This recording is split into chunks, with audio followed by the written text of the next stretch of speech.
Hello, magandang araw sa inyong lahat. At meron tayong binibenta ditong apartment. Baka gusto nyo for investment. 5 minutes lang from SM Novaliches.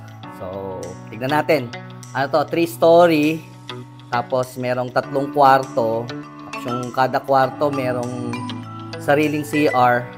Tapos meron siyang 2 room sa bawat unit. Okay? So, samahan nyo ako. Baka interested kayo. No?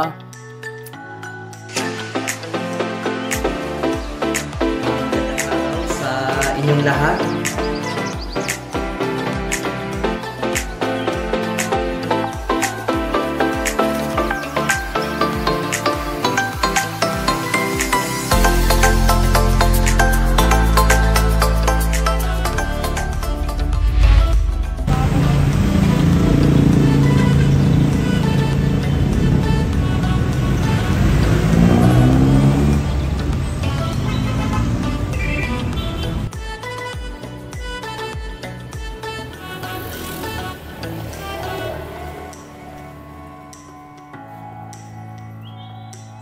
Yan. Hello, magandang araw sa inyong lahat.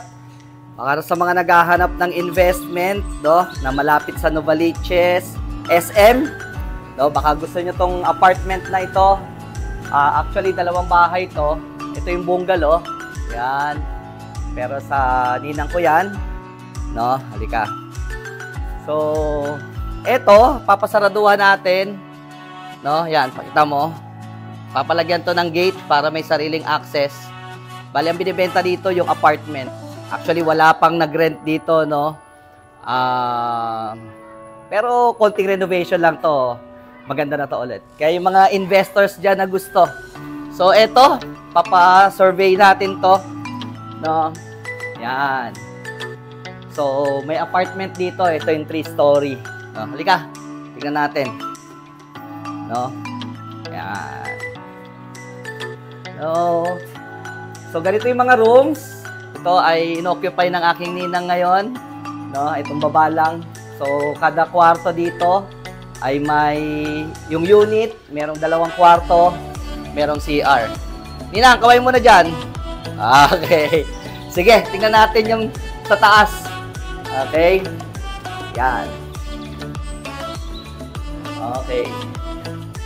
So, napakaganda nito, no? Bakal, semento, no? Napakatibay, no? Ito yung second floor.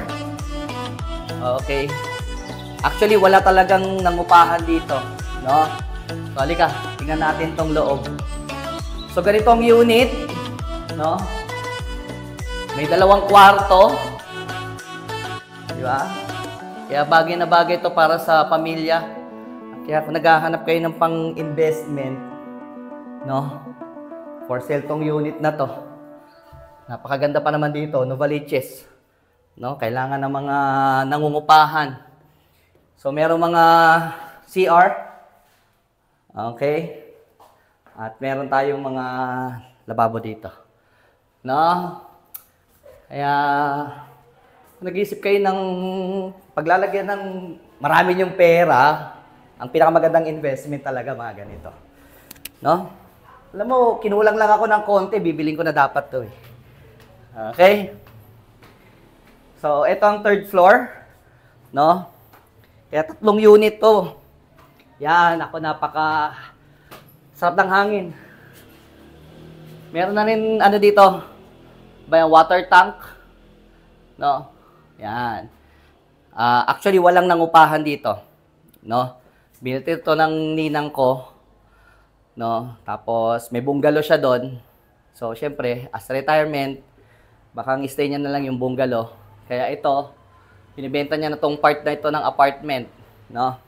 So, ito yung 3rd room. So, ganun din ang itsura niyan. No? May 2 kwarto, may CR, katulad ng sa baba. Okay? No?